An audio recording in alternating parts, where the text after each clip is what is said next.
Wonderful. Well, thank you and good afternoon, of course, everyone. My name is Jill Carrero. I am from a team in New Hampshire called Orange Photonics. Forgive me. It is my pleasure to tee up the panel here today and introduce Dr. Johanning.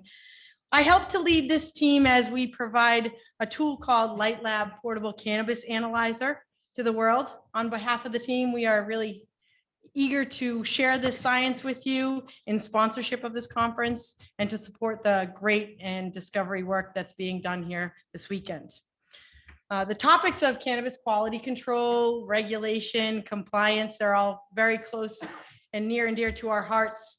It's topics that we support actually every single day across the nation. We focus on the development of analytical tools that are accessible and easy to use. So we make portable and robust analytical instruments that you would normally find in a laboratory. When Heather invited us to introduce this panel, it really did provide a pretty interesting opportunity just to share a little bit of insight to the value of using in-house analytics in conjunction with regulated third-party testing. This is really all about supporting industry's goals towards compliance and safety, right? We're not about replacing the laboratory testing that is so important to the work that we do. We just want to supplement that effort. Our field-ready HPLC is actually in use at 8 of the top 10 largest plant-touching organizations in the world, but also with regulators like the Department of Cannabis Control in California and the Oregon Department of Agriculture, and also to hundreds of farmers all across the United States that are focused on growing hemp that stays compliant or adult use cannabis that is as fire as it possibly can be. And then, of course, to large state and federal level organizations, we provide an in-field solution for understanding THC content. So the DEA and Homeland Security utilize our tool for that purpose.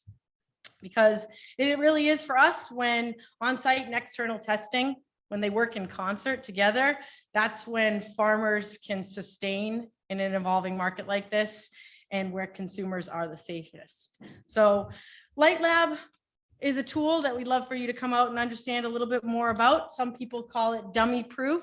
We like to call it democratized HPLC. Analytically, the instrument is up to par with performance of laboratory-based instrumentation. That's not according to us. That's according to third-party double-blinded studies, very large in scale, conducted by universities like University of Kentucky's hemp program or last year's Canna QAP study performed by NIST. So I also encourage you to look into some of that data for a little bit more about who we are and what we do. With that, though, I would like to introduce Dr. Johanning. Dr. Johanning is the CEO and founder of KJ Scientific Independent Testing Laboratories. It's a hemp and CBD testing laboratory and contract research organization. Dr. Johanning is an expert in environmental toxicology. So I'm eager to hear what she has to say. Her lab participated with many Fortune 500 company scientists on an OECD ring trial to standardize the innovative method to test chemicals for risk assessment and compliance. So with that, Dr. Johanning. Thank you.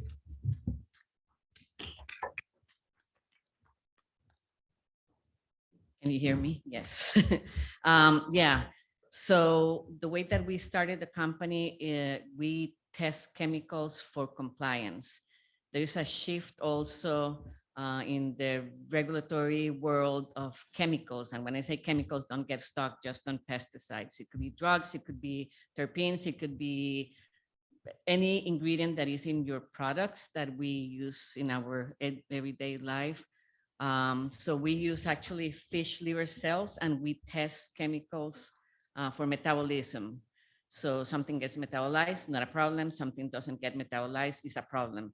And this under the umbrella of human and environmental safety. There is a shift nowadays, instead of using whole animals to test chemicals, to do in vitro technologies, biochemical, cell-based.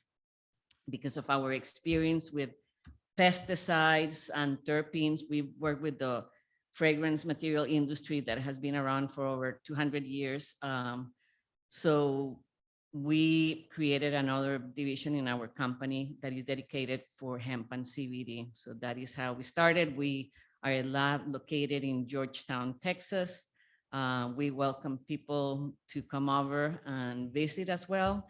And I'm delighted not to have little, few people, but I'm delighted that we're here, that we're having this type of conversation again.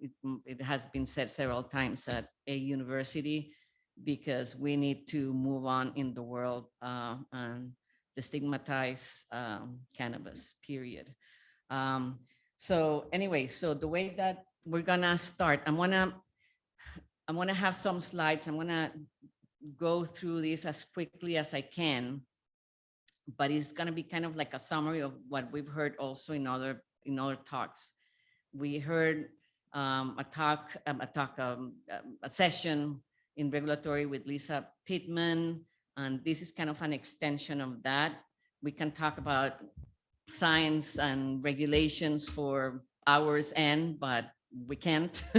So anyways, we're gonna try to make it as fun as possible, and I'm gonna introduce later our panel, and you're gonna hear a lot of interesting things that you didn't know about what is happening in the research world.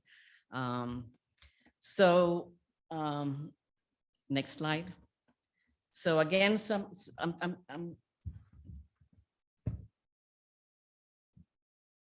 next slide, please.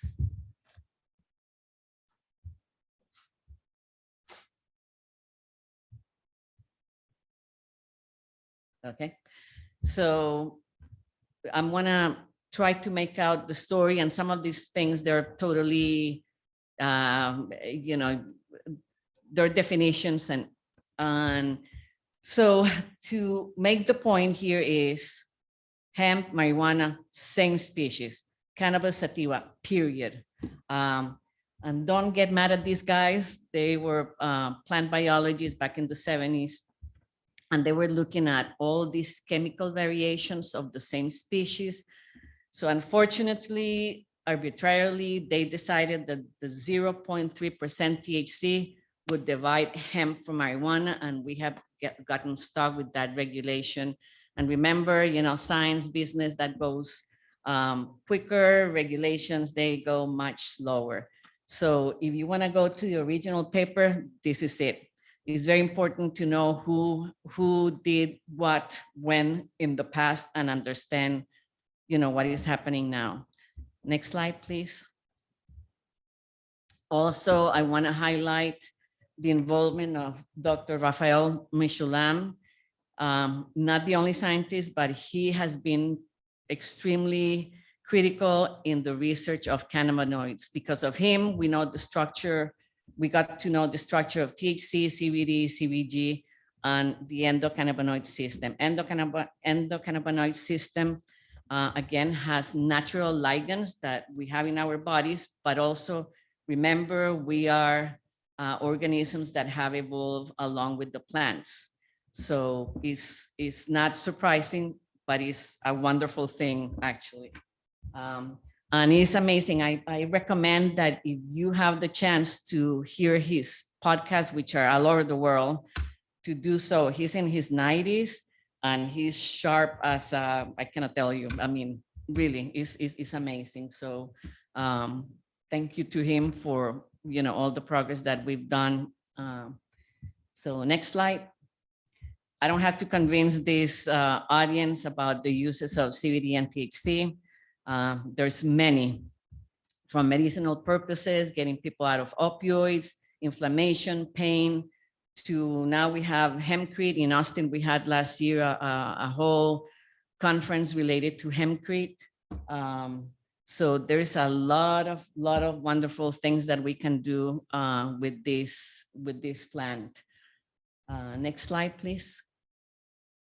So again, this is just to reiterate several times that same species, and actually there is in the industry, you refer us to different variants as chemo variants, chemo variants, because the levels of cannabinoids, they're gonna change. Then next slide. Thank you.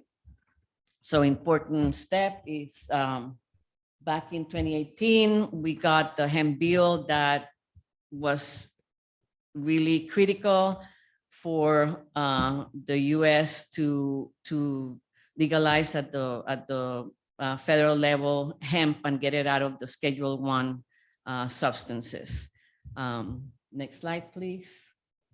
And again, so here the whole thing with semantics, and we can play with semantics at the legal level, at the scientific level, and get our heads pretty crazy. But so again, the separation of hemp from the other cannabis is the 0.3% total THC, which is going to be the acid form plus the delta 9 THC. Next slide. Here in Texas, the legislation passes in April of 2019. Next slide. And I just want to show you the roles of the different agencies in the industry. So at the federal level, we have the DEA, FDA to a certain extent, very, very limited, USDA, and the Department of Health and Human Services. Next slide. So the USDA had a draft since the bill was approved. And last year in January, they finalized that draft, and there were a few changes. Among them, these are the key provisions and changes or changes that happened. So the negligence threshold went from 0.5% THC to 1%. Now the testing labs, all of us, we have to have a DA license, and there is a period that they're allowing the industry to catch up until December 31st of this year. So as of January of next year, every single lab has to be DA registered. The time of collection of the sample was extended from the time that you sample that plant you had before 15 days to harvest. Now it's 30 days. And one thing that here in Texas, we need to understand, we have those 30 days. And I have an email from the TDA saying so. The website is not reflecting that yet, but again, let's bear with what is going on and the resources that we have in the different agencies. Now also what was added, the sampling method, and this was also mentioned this morning. Now there is a greater portion of the plan where you can sample as opposed to the third in the past. Next slide.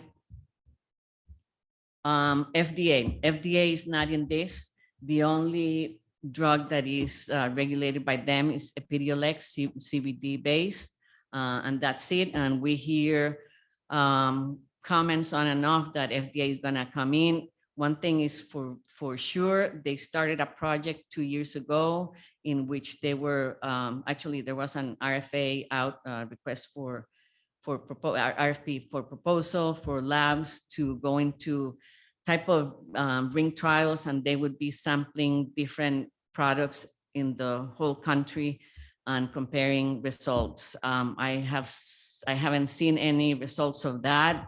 So I assume that that is ongoing. At some point they'll get in, but when, we don't know. Next slide. So, and again, I think that part of this was also talked about this morning. So here in Texas, so if you're a grower, if you're a farmer, you're under the TDA requirements. Once if you're producing CBD, once that oil is extracted to a manufactured product, you're under DSHS regulations. And we as labs also, we have to comply with both, but mostly with the TDA. That is when it comes to the flower. Next slide, please.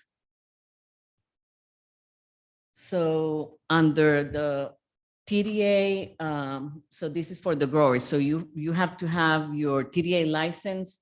You have to have your lot crop permit. when you require sampling, whether it's the official sample or is an unofficial sample, you can be sampling even before the official sample.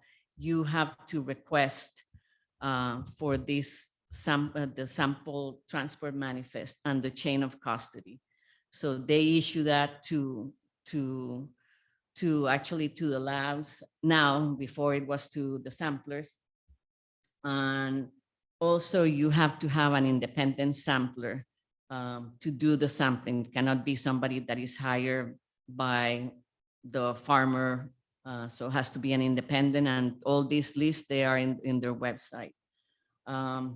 The TDA requires that the lab doing the testing has to be ISO 17025 accredited. And actually the right word is accredited. You get a certification, but you are accredited. The reason being is because when you're ISO accredited, you follow processes, procedures, and then you're able to trace your data. The ones that we're in the lab testing business, we have to always think that those results, they may end up in court, and we have to trace all that to the moment that we got that sample. So it's very important, traceability. So that is number one. Next slide. For the labs, there are requirements from the TDA. If you're doing the flower samples, again, we're required here in Texas to be ISO 17025. USDA says that it's highly recommended, but it's not required. But here in Texas, we are, if we do the flower for the official sample. So again, the TDA license, we have a grace period until the end of the year. Potency has to be on a dry plant material basis.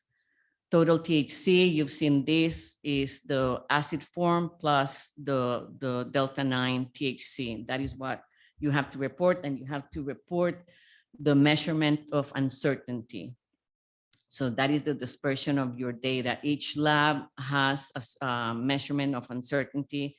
And unfortunately, that varies between labs because, again, do we have everything standardized for procedures? No. So that is a problem. But anyways, despite that, we are required to have the uncertainty measurements. The results afterwards, they're submitted to the TDA and USDA as well. If the sample of that flower is higher than the allowable percentage of THC, so the crop has to be destroyed or is remediated. So there's some guidelines from the USDA. And again, the Texas Department of Ag is trying to follow what the USDA is saying. And the way that you give these results is in the form of a certificate of analysis. Next slide, please. So now talking about products. So I often hear clients say, no, but we don't have requirements here in Texas. It's not true. There are requirements. It's just that the website is not very easy to handle, in the sense to get that list, but I'll show you later. But if you manufacture a product and you have your oils, you have to have your potency, you have to have residual solvents, pesticides, metals, microbials. Terpenes is not required, but terpenes, as we have heard in other talks, is a really interesting topic. Terpenes, they give the smell and flavor to every single plant on earth, and they change according to environmental conditions and types of plants.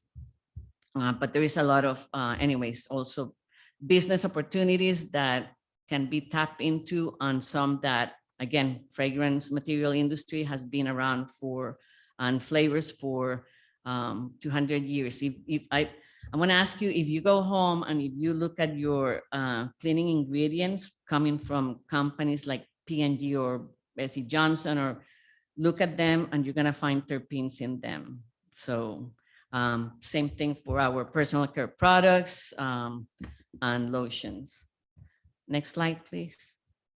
So I'm not going to bore you with this, but this is the list that I'm going to show you where you can find it from DSHS for the oils and manufactured products. So again, potency, metals, microbials, residual solvents. I keep asking for that list, and they keep telling me that they're working on the residual solvents list. However, we in the labs, we are trying to follow best practices and getting those lists from, other states like California and Colorado and so on. Next slide. Pesticides, that is another also interesting topic. So here in Texas, the list has 29 pesticides. If you compare to Colorado, and we're gonna hear Eric, went from 40 something to 101.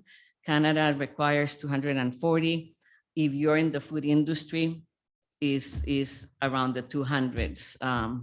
So again, you see the variability that happens between states, again, for the lack of standardization. Next slide, please. And these are examples of cannabinoids being tested in labs. You have lists that they go somewhere from 14 to 18. But again, we know that we have major cannabinoids, minor cannabinoids. But this is just to show you a list, and actually this is the list that we use in our lab. Next slide, please. So here on the website, in the Texas Department of Ag, I really highly recommend you guys that you read everything. I know it's boring, I know yada yada, but we need to keep up with this.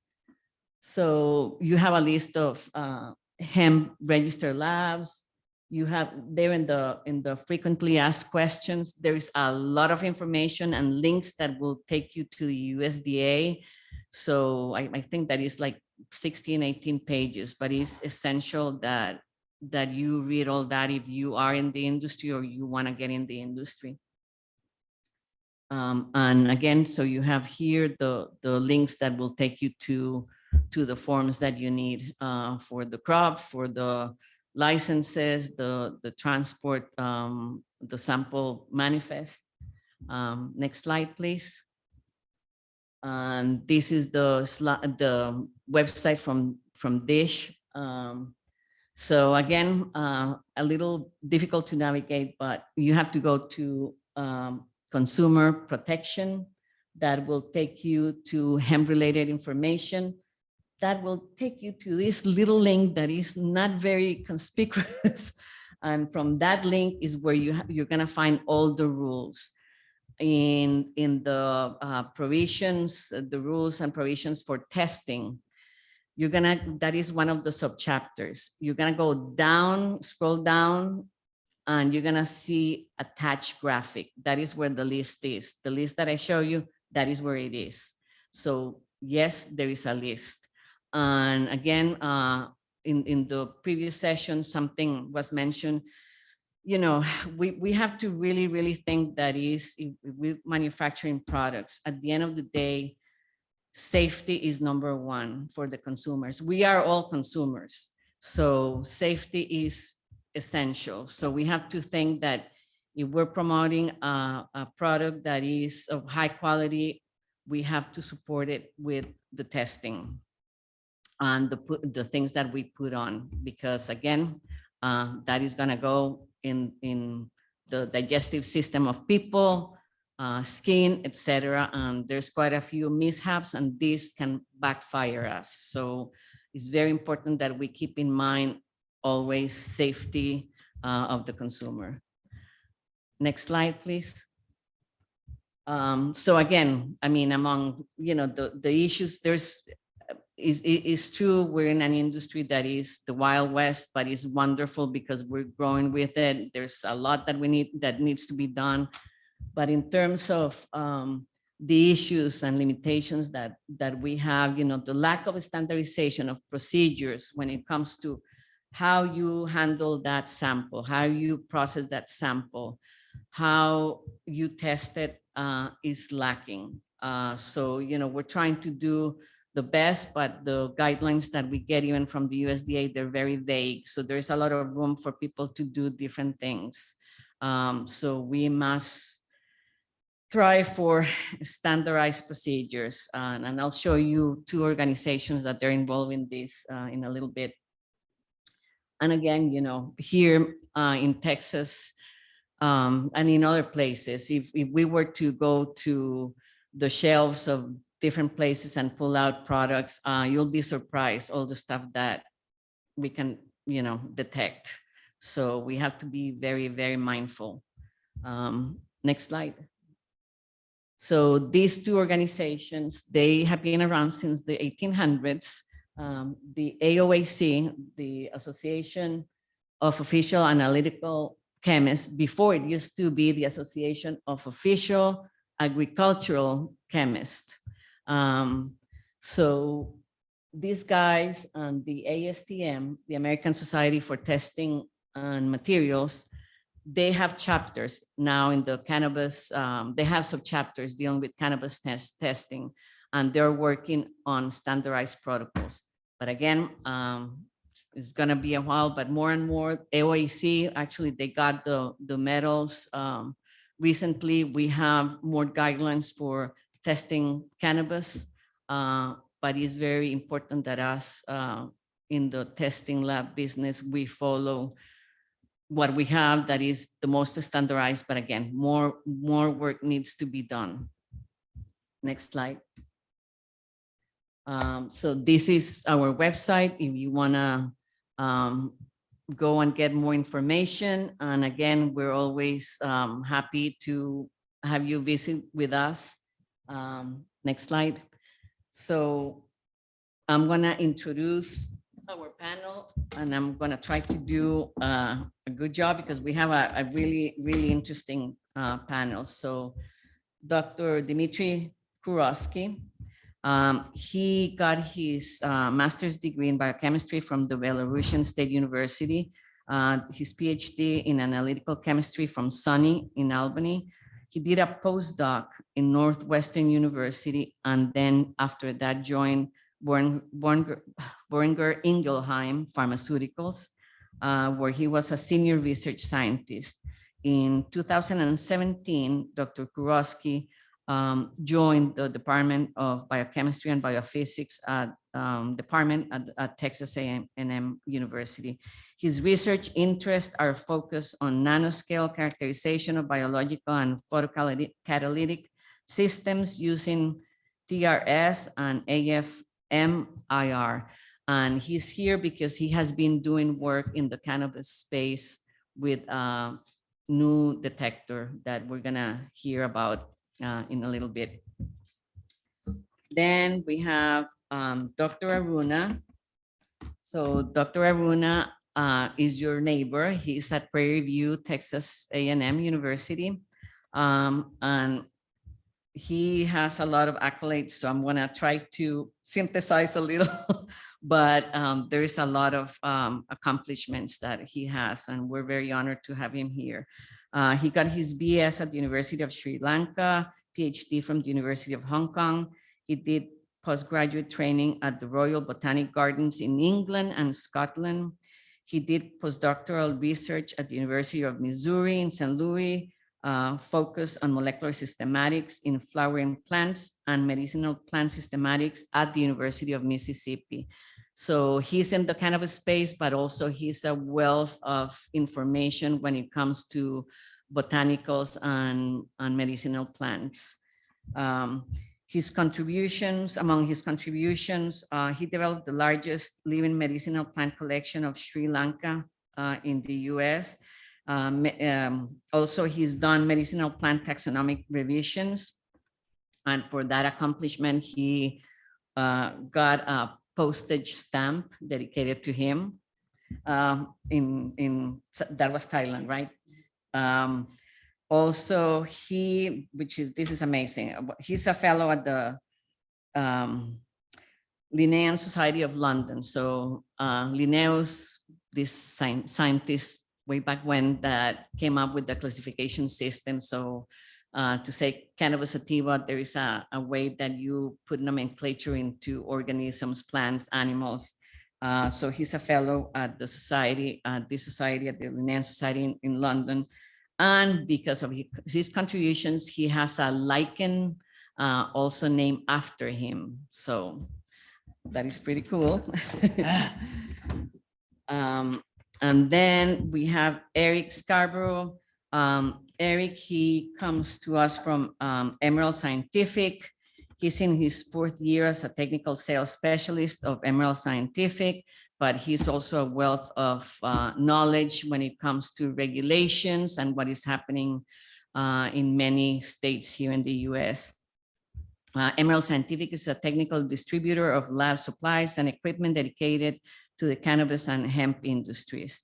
Emerald Scientific also administers the Emerald Test, biannual proficiency test for cannabis and hemp testing facilities. Also, something very interesting is that he is the executive chair of the Society of Cannabis Technologies, which is a newly formed nonprofit group of individuals. I want him to talk about that too, because that is very interesting.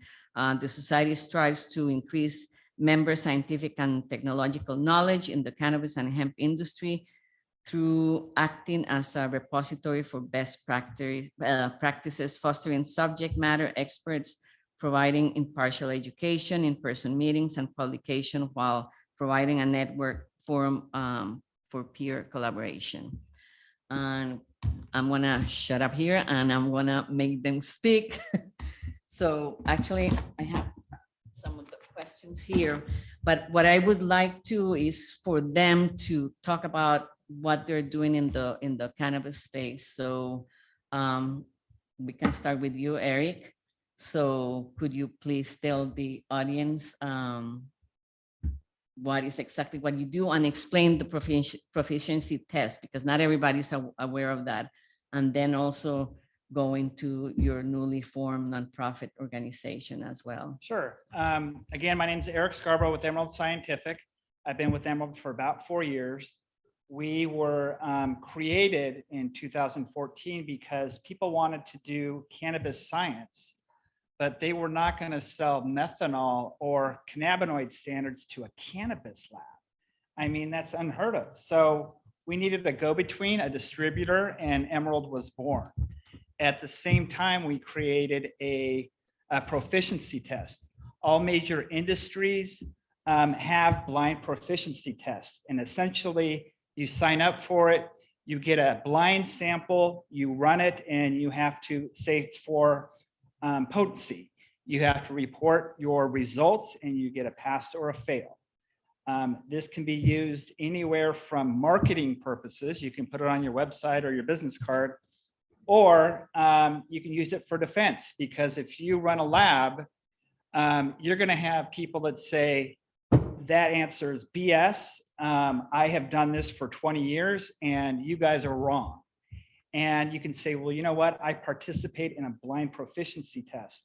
We're very confident with this data and we have a history of how we do our instrumentation, quality checks, and our proficiency test. So I think I covered the basis there. Yeah, and actually the proficiency test, if you're getting your ISO accreditation, you have to have that.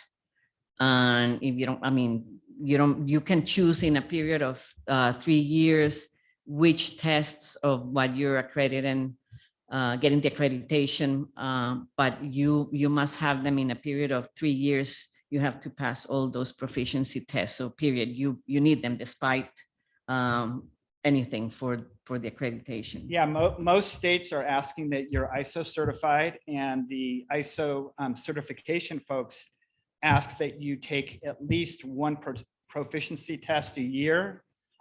Just learned that the state of Missouri has asked that they do it twice a year. Ours is biannual. We just closed our enrollment a couple of weeks ago for our spring test. And this is a whole process. Enrollment, send out the samples, you get the results, you compile the results, determine the pass fail from our technical committee, and then results and badges are awarded. and then they can tell their respective regulatory agencies that say, hey, look, I'm legit, I'm good to go. Or, oops, we have to take, there's also quick turn tests that you do get a pass fail, but you're not able to compare it to your peers. With our biannual, you get a whole report with the Z-scores, and it's anonymous. You have a number, but you get to see how other people are doing. Or, you know, if there's one of the crazy pesticides that people have problems with, or that you're having problems with, you can say, everyone else is having problems with this too. And it, you know, it kind of, at least you feel better about your comparison with your peers. Great. Can you tell us about the Society of Cannabis Technologists? Yes, real quick. So I come from the food and personal care industries. And as a networking and educational system, there's the Institute of Food Technologists, and there's a Society of Cosmetic Chemists. And it's essentially, it's a nonprofit that gets people together in person, you know, whatever that local chapter is. They might do once a month, once a quarter, what have you, but you bring in experts from, you know, it might be an instrumentation manufacturer, or it might be somebody that's doing terpene research. But whatever that expert is that would benefit the members, they'd be able to talk to them, and then they'd be able to network with them and their peers in a, you know, in a space. I know that we're now in an age of webinars, which are outstanding learning tools, but it's those side conversations that I've had 40 of them today, probably, that really, you know, you learn to know about the people and about the science. So yes, we're starting off in Oklahoma, just because I had happened to ask somebody in Oklahoma if there's anything like the IFT or the SCC. And it's like, no, we should start one. It's like, ooh, haven't done that before. So time will tell. We're getting our footing. We're very excited. Great. Now, Dr. Kurouski, can you share all the wonderful research that you have been doing in the field? Yeah, sure. My laboratory develops a technology that is based on inelastic light scattering. It's a physical phenomenon. Sorry, just a second. Can you hear well? Can you hear me? Or do you prefer the? Yeah, I can use the mic. So we develop a technology that is based on inelastic light scattering. It is the phenomenon that was first demonstrated by C.V. Raman, Indian researcher. And therefore, the technology is named after him. So it's Raman spectroscopy. The advantage of Raman is that it is non-invasive and non-destructive. We don't do anything to the sample. We just shine laser light at the sample, and we collect the scattered photons. Consequently, there are no labels needed. There are no solvents or any type of chemicals. And a year ago, we demonstrated that this technology can be used to detect and identify cannabis and distinguish cannabis from hemp. The accuracy of identification is 100%, which is remarkable. So can you imagine that with 100% accuracy in only 1 second, doing nothing to the analyzed material, you can find out whether the material is hemp or it is hemp or it is cannabis. The technology competes with near-infrared spectroscopy, and the advantage of Raman or infrared. Here I should tell that I'm very unbiased because my lab works on both Raman and infrared. Infrared works great with dry material, but it fails to work on live plants. Raman has no limitations in that regard because Raman signal is not affected by water that is present in live plants.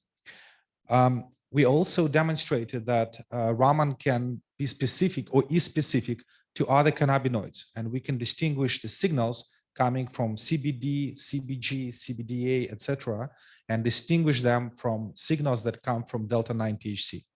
I should tell you that we also showed that Raman can probe and identify varieties of hemp and cannabis, which allows to use this technology for phenotyping. Essentially, you can just shine laser light on the plant and find out what plant variety you deal with. And very recently, this paper was accepted to the research journal a couple of weeks ago. We demonstrated that Raman can distinguish between male and female plants. with also 100% accuracy. And this was done on baby plants. Here we collaborated with Russell Jessup, doing this great research. And again, so it's pretty much it's sex identification in plant material. Finally, I want to say that we partnered about a year ago with Mariposa Technology to commercialize Raman spectroscopy. This collaboration involves collection of thousands of spectra, and we nearly accomplished this work. The end of this collaboration is in May. So in May, we should have the spectroscopic library that was collected in numerous states, ranging from Colorado to Louisiana. And this library, of course, will be possessed by Mariposa Technology, but it will allow to use the detector, the sensor commercially. And what we want to do, we want to target both the customers and analytical labs to open up this opportunity of non-invasive and non-destructive plant analysis that is related to hemp and cannabis industries. So these would be more geared towards the labs rather than farmers, or if a farmer has the means to purchase this type of detector. Right, correct, Okay. correct. What I see as a limiting step in terms of the spread of Raman is relatively high cost of the detector. Currently, detectors range from $30,000 to about $50,000. So it's relatively expensive unit that unlikely can be possessed by small farmers, but large farmers and large laboratories definitely can afford it. And if you compare this technology with what we have available in the market, can you comment on that? Right, of course.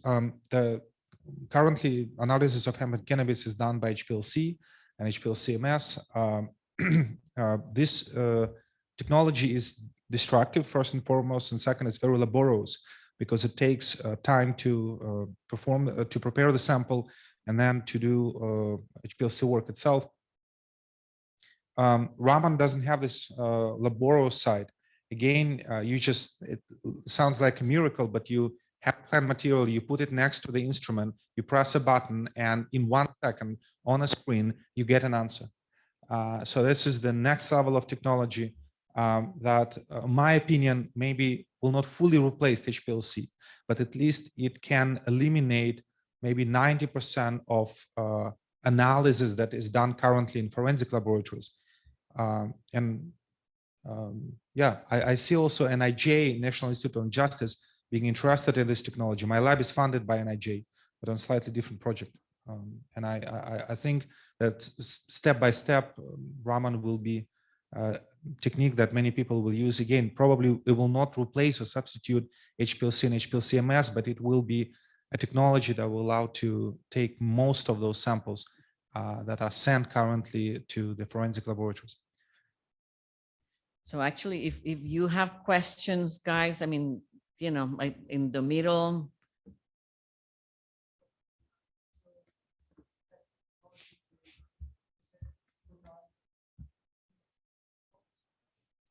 Right, it's a great question. So the short answer is yes. So in this work that we do with Mariposa, we decided to work on different ranges. But so yes, but with a certain range, the accuracy is very high. So it's, for example, we split ranges from 3 to 5%, from 5 to 8, and so on. And the accuracy of prediction of the quantification is about 90%. So short answer is yes. And these accuracies are different so we can do quantification of THC, delta-9 THC, and CBD at this moment.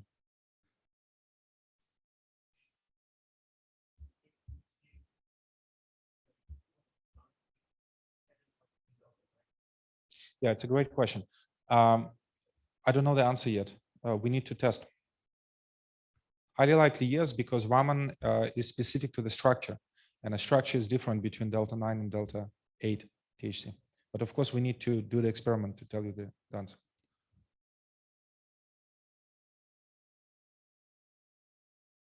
Dr. Aruna? Thank you. My research mainly involves in industrial hemp.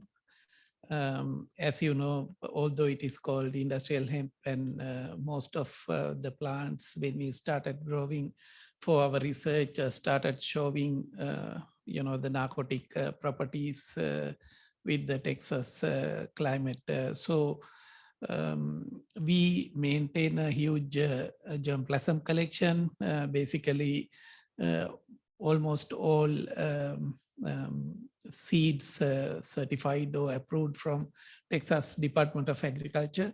And we are trying to characterize all the strains, because although these nomenclature, so-called common names are different, but when we look at their the genetics, chemical profiles, sometimes we get several clusters. So we are trying to make kind of fingerprinting system using phenomics, genomics, and metabolomics data. And also at the same time, we look at various product development from hemp. For example, now I have 23 scientists from various disciplines working on various areas, from plant science to polymer science. We recently, we have about 18 private partnerships developed, and we work with them from big data companies to the fiber companies.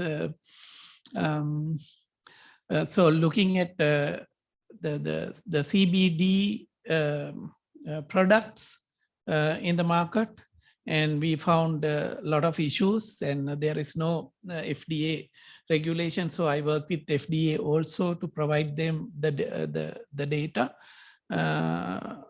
to make their recommendations for the products. And as you know, both THC and CBD, they are colorless, and they don't have any smell, but the most products are with the smells. That means loaded with various terpenes.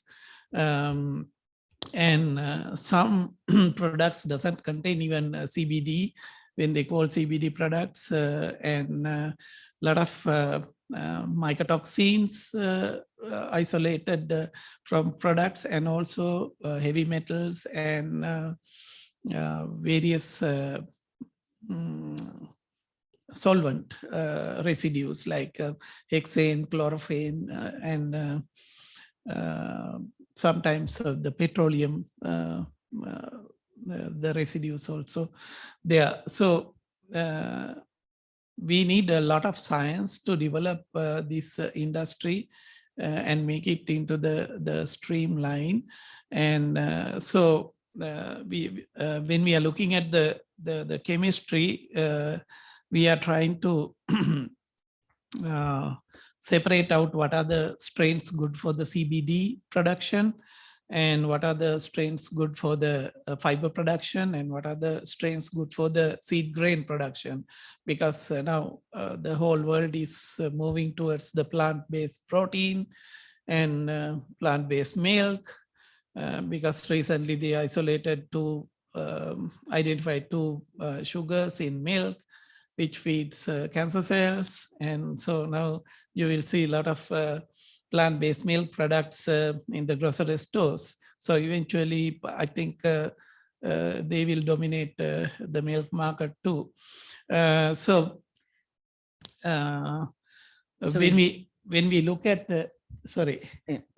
So I was gonna ask, so this data that you're producing, is this gonna be available for yes, the farmers? Yes, And this is available. And also we have started preparing, once we characterize the strains, we have made digital repository.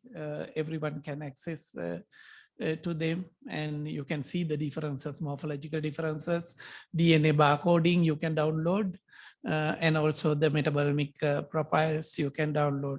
So we have identified some CBD byproducts to make value-added products. For example, the hemp wax can be used as a the coating for the perishable fruits and vegetables, because now currently we are using the petroleum wax in the apples, cucumbers, and bell peppers you eat. And we found the hemp wax helps a lot, about 3 months shelf life in perishable fruits and vegetables. And certain terpenoids we isolated and used in agricultural systems, and it can mimic the plants to increase the taste and aroma, color of what we eat. That means, they are responding for the terpenes are produced in the plant to respond for various stresses, right? For example, when you are cutting your grass, you smell it, right? That is the signal you give to the undamaged plant that you are in danger and you have to get ready. So the plant makes their defense mechanism triggered to face that issue. So those signalings are done through the terpenes, and cannabis has a huge terpene profile, which we can use it in various applications. So we worked on greenhouse green production facilities, releasing these various terpenes, and found you can increase the taste, aroma, and texture in the plants. So that means we are increasing the secondary metabolites production in those plants. Those are the chemicals actually help us to keep our the health, right? And the plant, humans and the plants, the system is interlinked with the evolution.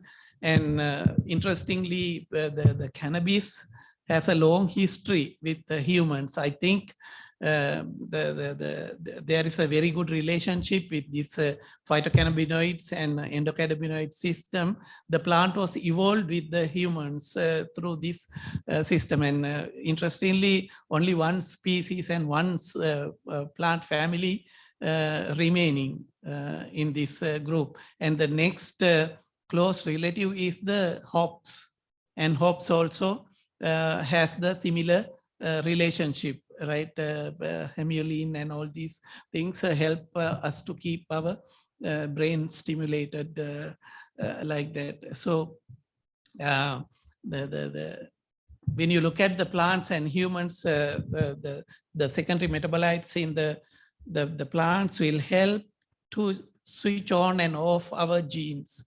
That means to maintain our health. So there are so many molecules we have to explore in cannabis and use them for the human health.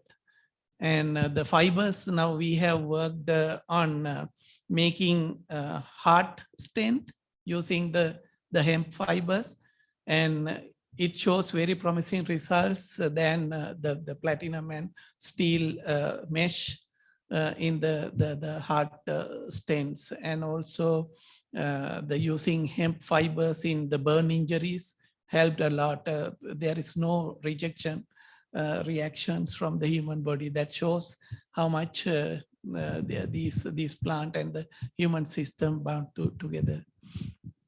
So we are doing a lot of work on these things, and our end goal is to characterize all strains available in US, and we are working with other the international partnerships to help them also to get their germplasm and include into our big data collection.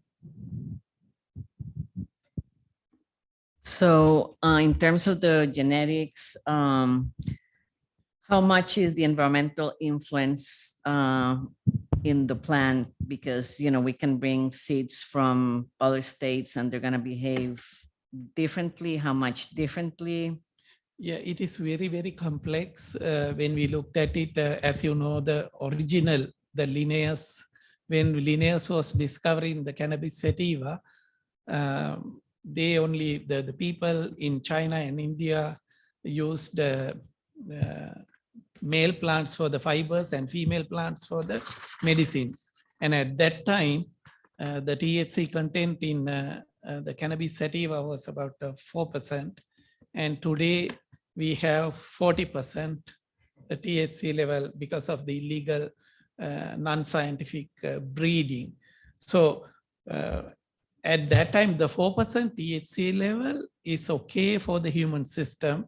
And there are some therapeutic properties when you have low level quantities, but when it comes to the 40%, it can even blow off the whole brain, you know. So the more research is needed, and we still don't know pharmacogenomics of CBD and THC because it is a new science coming now. As you know, the personalized medication is coming into the system. Now we use 2 Tylenols for headache, and that may not work for everyone. Some people need 3, some people need 4 caplets, and some people it may not work. Like that, CBD also, we need to identify the dosage needed for the various human genetic makeup, and THC also the same. So a lot of science is needed before we develop right the products. Yes, sir.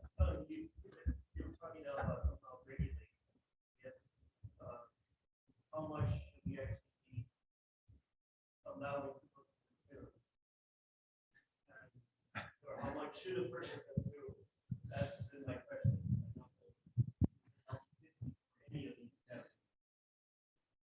We don't know yet, actually. Yeah, we don't know yet, but for sure, as you know, the endocannabinoid system in the humans, they have our system makes our own cannabinoids, right? And with our age and with our genetic makeup, the cannabinoid level goes down, right? And so with that, now cannabinoids helps to keep everything in balance, right? Your aging, your brain function, every function, basically, right? So that is where we get the diseases, cancer, diabetes, because when they are not signaling well enough to the system, in the biochemical systems in the body, it disrupts, right? So the phytocannabinoids, when goes to the system, it mimics like your endocannabinoid, and it start working, right? But we still don't know how much is that dose. So more science is need to buy, but for sure it works.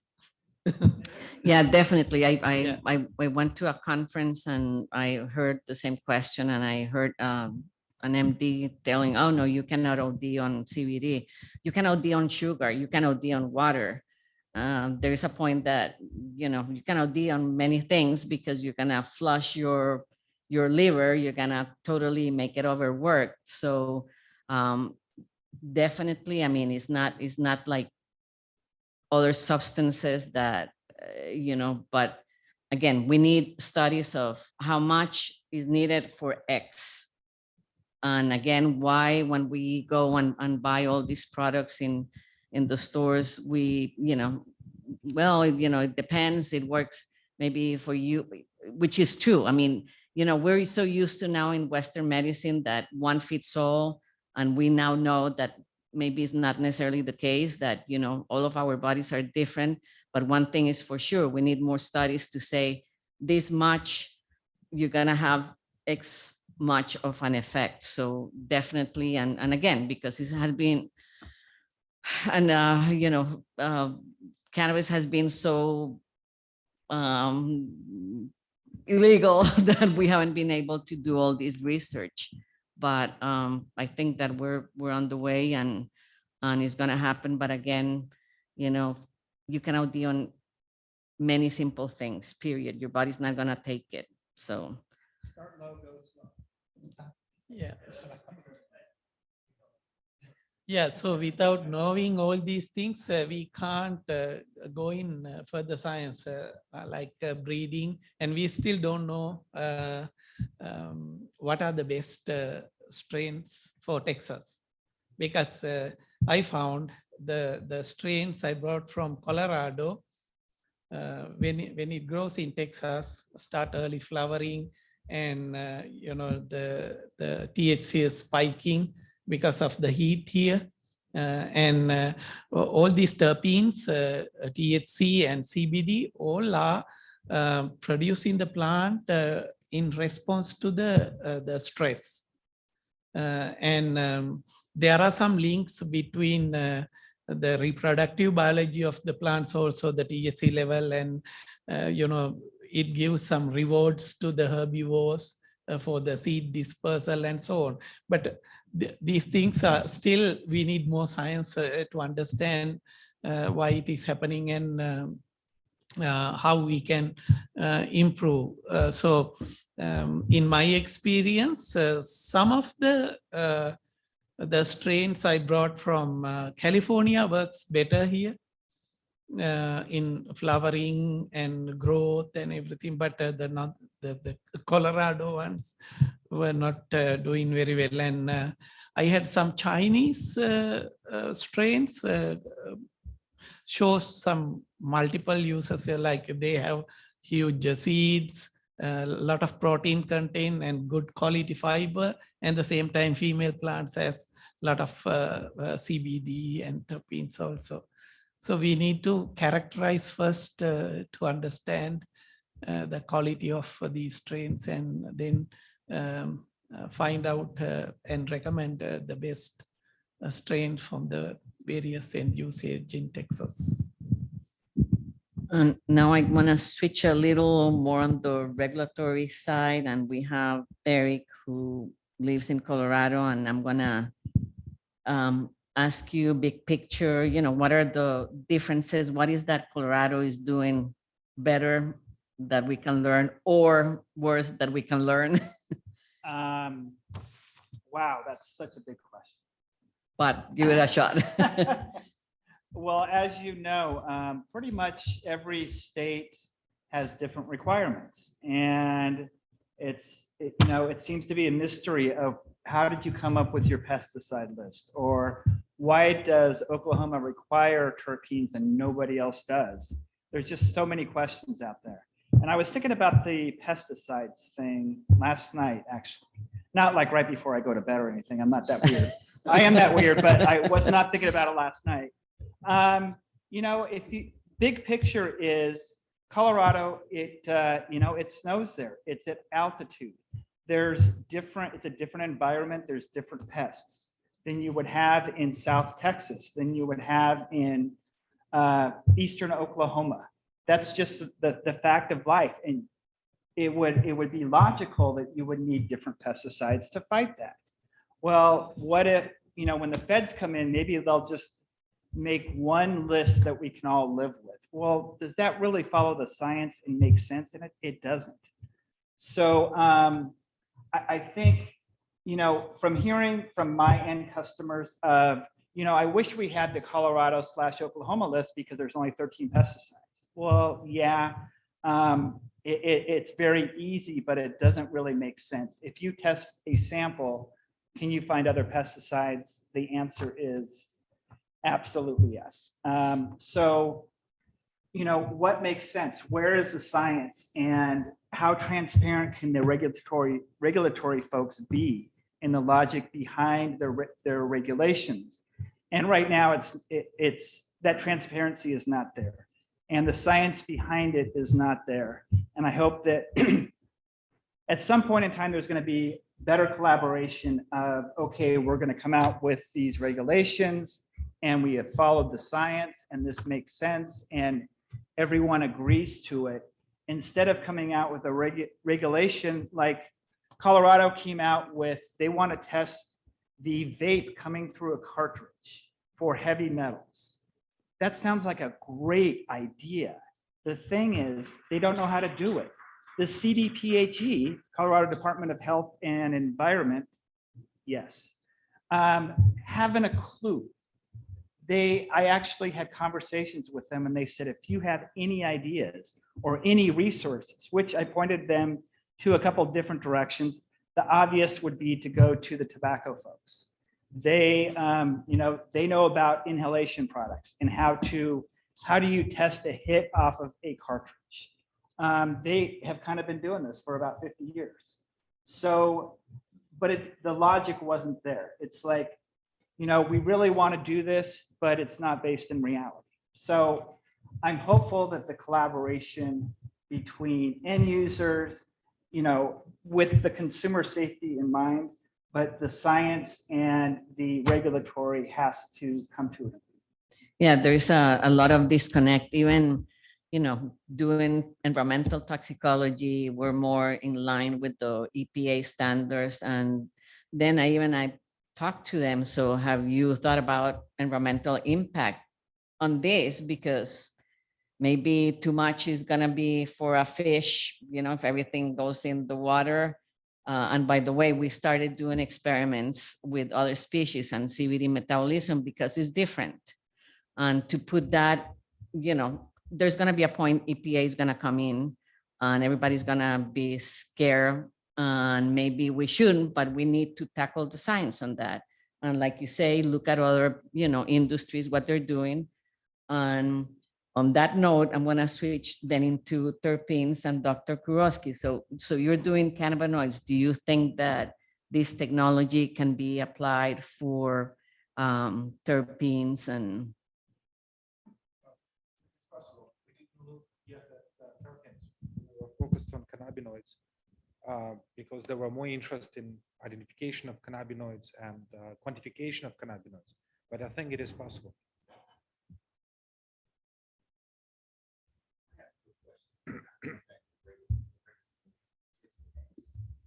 I'm so glad you started out with the source document, the practical natural taxonomy of cannabis, kind of small.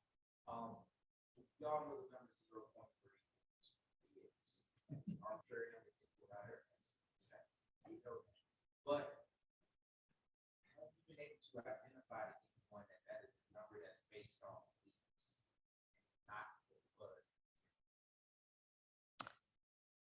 I don't know the answer, but one thing that I want to tell you, in other countries, if you go now to South America and some countries in Europe, they're adopting the 1%, up to 1%, because the 0.3% is irrational.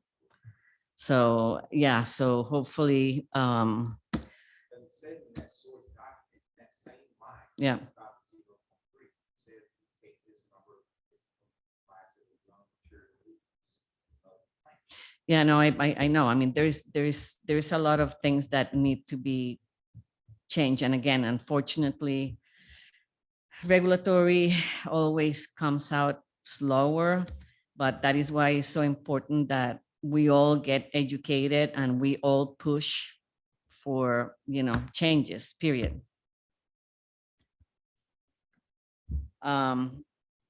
It's 4:30, unless, I have more questions, but I don't want to make you sleep or more tired, and everybody looks tired. So anybody has more questions? Going back off his comment, your comment, the 0.3 to 1%, is the 1% any less arbitrary than 0.3? So you're totally right. You're totally right. But just from experience, so what people can test, and I can tell you being in the lab, so we get, so this, this hemp strain is, it's not supposed to be, then I go, no, the question here is not is or not, is when that is going to be higher than the 0.3% period. And then you have to catch it to comply with that. But yeah, again, and I think the 1% is because of what we've seen testing plants, it goes from, 0.67, 0.7, 0.8. So I think that is where, I'm not gonna put my hands on fire, but that I think that is where the rationale is coming for other, other nations to adopt, because they're learning, whoops, yeah, we do this here, and well, maybe also, let's also pay attention to Colombia, right? Yes.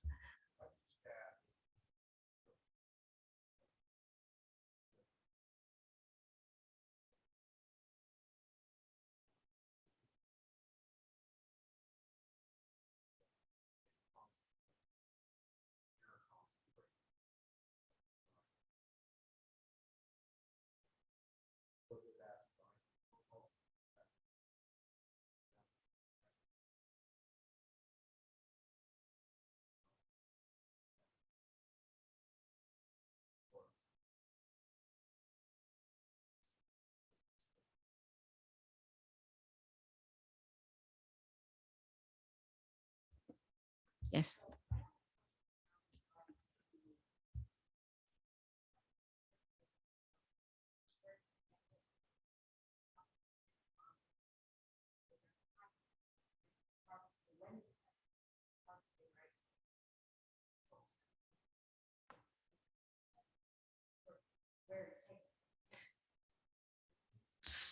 So the recommendation, and really, I mean, this is a recommendation as a scientist, is best that, say that you, for the first time you have this strain, you don't know how it's going to behave.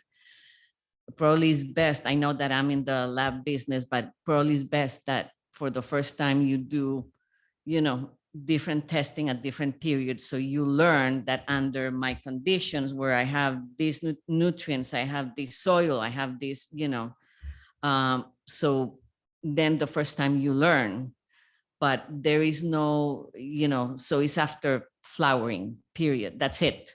So there is no,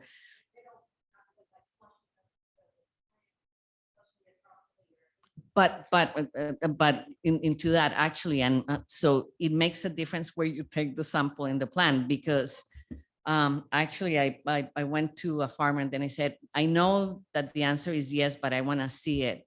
So we sample the same plant, top, mid part, and bottom, and the level of cannabinoids is different. I mean, I knew this from hearing it and seeing in other papers, but I wanted to convince myself, and it's true. If you think about, plants, they're growing, so, the sun, the cola, and on the top is going to be very different. So,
That's what you do with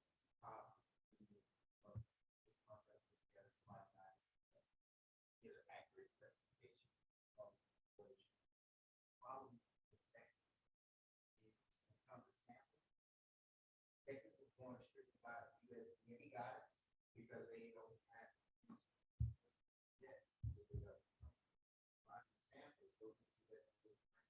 They still don't. That's what I was asking. So I'm gonna try to get it out of the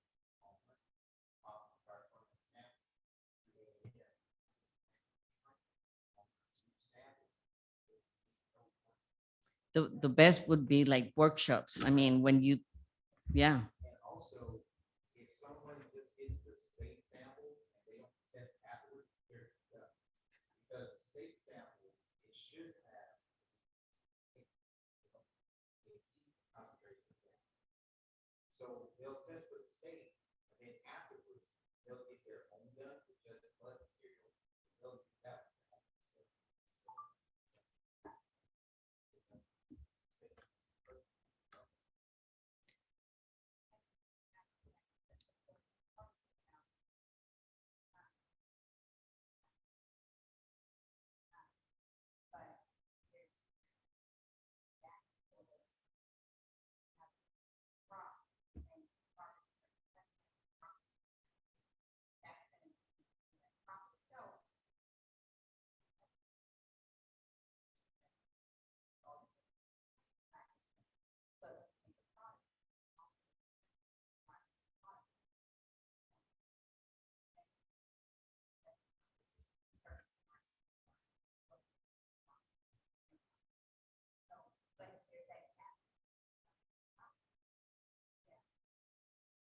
Mhm.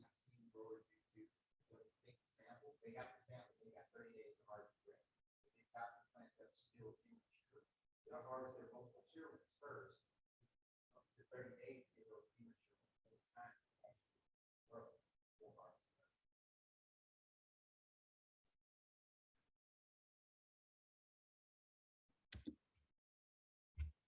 Okay, guys, so if there is no more questions, we can let you go. Free. And thank you to our panelists here.